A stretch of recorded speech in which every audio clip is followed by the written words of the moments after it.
Hello artists, for the next phase of your 3D world, we're going to use chalk to make it look like things are glowing. If you are right-handed, I suggest you start on the left side and work your way across. If you're a lefty, I suggest you start over here on the right and work your way across. That way we don't have smears all over creation. We don't want that. So let me start with an object. I'm going to go and trace the object with the chalk. A side note, sometimes chalk does not enjoy sticking to the pencil lines.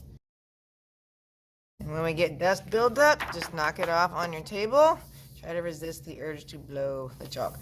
And then we have to figure out a light direction. What side do you want to be the light side versus the dark side on your objects? So I think I want the face to be the brighter part. But this is one where it's open. That makes it a little more complicated.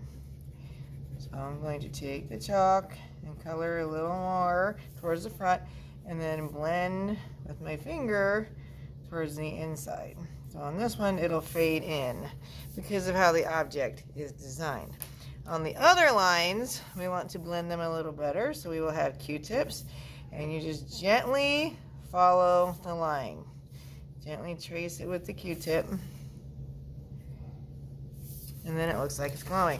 As always, if you get chalk where you don't want it, you can go in and erase it with a pencil eraser, and that will tidy it up.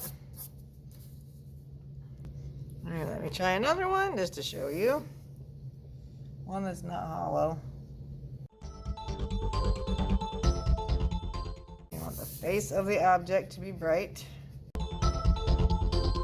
And with your finger, or in the awkward areas, use the Q-tip.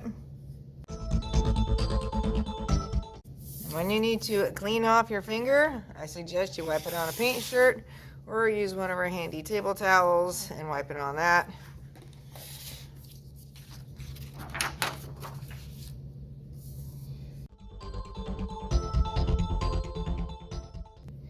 On objects that are round, these are going to be a little different.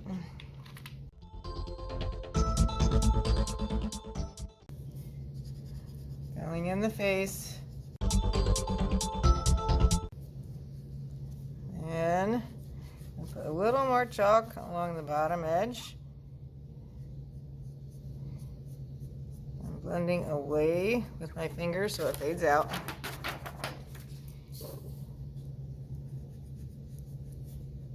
Use your pencil to clean up that edge. I finished all my top shapes, and then I started tracing down below. In your grid, you can make the different colors. It doesn't have to be one color for everything.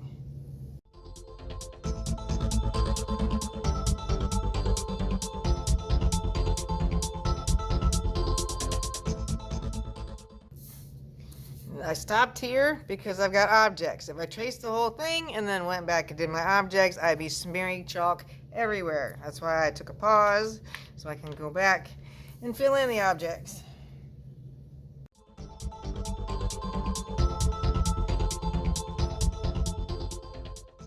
You'll notice that as I work, my Q-tip is ending up a few different colors. Like I've got a blue side, a red side. You don't want to use the red side on the blue side because it'll change colors on your object. So how do you know you're finished? 1, all objects have been traced. 2, all the faces of the object have been filled in. If it's curved like a cylinder, you're going to have the value shift where it goes dark to light on the object. Also, the grid should be traced, and you used our handy dandy Q-tip to blend all of the lines very gently. If you have any ridiculous smears that are really bothering you and really obvious, go in with a pencil eraser and erase them.